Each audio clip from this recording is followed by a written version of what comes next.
have a very interesting theory of evolution, which I got from my third grade my little girl's third grade teacher, and I thought that you guys might like it. I'm going to cue it up here right quick. See if you guys like it. I told her to take one of those little Sony camcorders and go into her school because they were teaching evolution that day, and I thought this was the best explanation for evolution anywhere. Stand by. All right, kids, it is now my job to teach you the theory of evolution. Oh, boy! Now, I, for one, think that evolution is a bunch of bull crap, but I've been told I have to teach it anyway. It was thought up by Charles Darwin, and it goes something like this.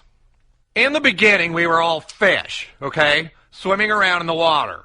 And then one day, a couple of fish had a retard baby, and the retard baby was different, so it got to live. So retard fish goes on to make more retard babies, and then one day, a retard baby fish crawled out of the ocean with its mutant fish hands, and it had butt sex with a squirrel or something and made this retard frog squirrel. And then that had a retard baby, which was a monkey fish frog. And then this monkey fish frog had butt sex with that monkey, and that monkey had a mutant retard baby that screwed another monkey, and that made you.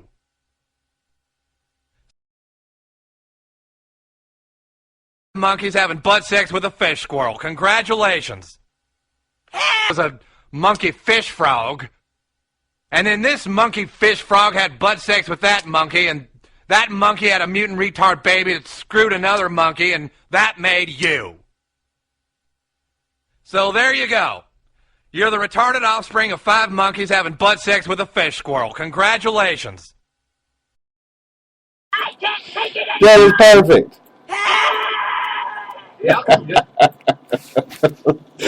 Oh, needless to say that I think that her teacher is an absolute genius. But I got a couple other things. I don't want to harp so much on God being, or Jesus being homosexual. You know, Jesus is not homosexual because he's having a rager over here. So, I've got a 4-minute song for you guys. We're running out a little bit at a time, and quite frankly, I didn't prepare well enough for this episode. I kind of did this on the fly. I was going to wait till tomorrow. But I got a couple of funny little things for you. I hope you enjoy it. We got about 12 minutes left, and I thought you guys might like this. Ready? Here you go. Can you take that pressure? You're hard. Not a pressure. Bullshit.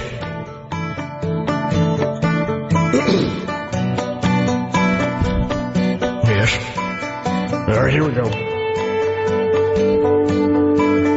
We were both young when I first saw you. You dropped your pants and your private parts were oh so bare. You didn't have no pubic hair. We hit the town and you lifted your dress up. You're on a bar stool and you fuck yourself with a dildo for a line of blow. I was your Romeo and I had a camera, and my daddy said stay away from horny sluts, but you were fingering your asshole, begging me please don't go.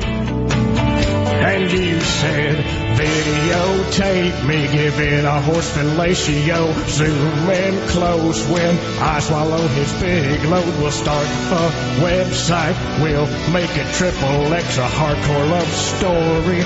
Baby, just say yes. Good shit, man, huh?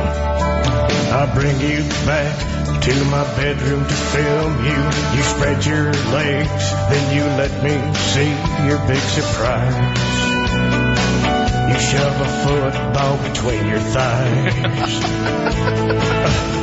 I was your Romeo when I had a camera, and my daddy said stay away from horny sluts, but you were doing ass to mouth and begging me please don't go. And you said, videotape me giving a horse fellatio. We'll make a nickel for every single download. We'll start a website. We'll make a triple X, a hardcore love story. Baby, just say yes. Videotape me sucking off a donkey. We'll put it on the web for everyone to see. I'll deep throat him because I don't have a gag reflex, a hardcore love story. Baby, just say yes. Yes. Okay, Jar. Give me a yes. Yes. We're gonna break it down here. Here we go. Get it, Dad. Come on. Get it, Dad. Get it, Dad. Get it, Dad. I got tired of waiting and being sloppy seconds to a rodeo clown. All your webcam master fading. So I met you on the outskirts of town, and you said, Romeo, save me from all the horses that have blown. I'm tired of faking every single moan and groan. I lifted her head and gave her a little wink. I thought to the ground and pulled out a cock ring. Marry me, Juliet, was ripped from all our porn downloads. I love you, stop being such a webcam hoe. She went down on me. I blew a load on her chest, a hardcore love story. Baby, just say yes. Yes. Oh, whoa. Oh, whoa, whoa.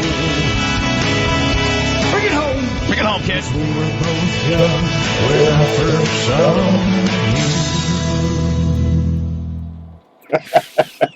you. I love that shit. Oh, good job, Dad. Good job. You did a good job there. I'm going to bring a little bit more Dad to you later on. Or tomorrow, rather. Tomorrow we have a show. Look at 12 o'clock. We have a show at 12 o'clock every single day of the week. Every day of the week at midnight or somewhere in their vicinity. You know, I started late today. I got to apologize for you guys for that.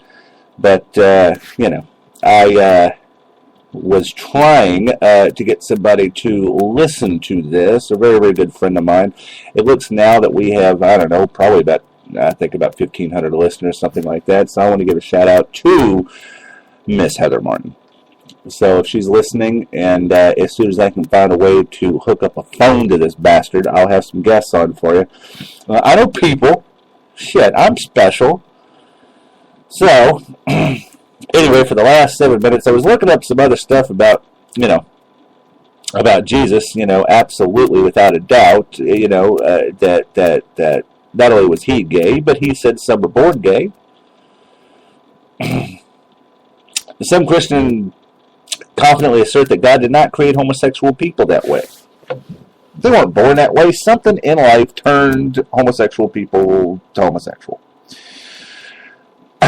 This is important because they realize if God did create gays that way, rejoicing them would be tantamount to rejecting God's word in creation. In pressing their creation order argument, some Christians are fond of saying God made Adam and Eve, not Adam and Steve, to bolster their position. They often cite Jesus' words in Matthew 19:4-5, where he responds to a question about whether divorce is permissible. And I quote, Jesus answered, have you not read? Well, you know, of course, this was, you know, Jewish and a couple of thousand years ago, so it sounded more like,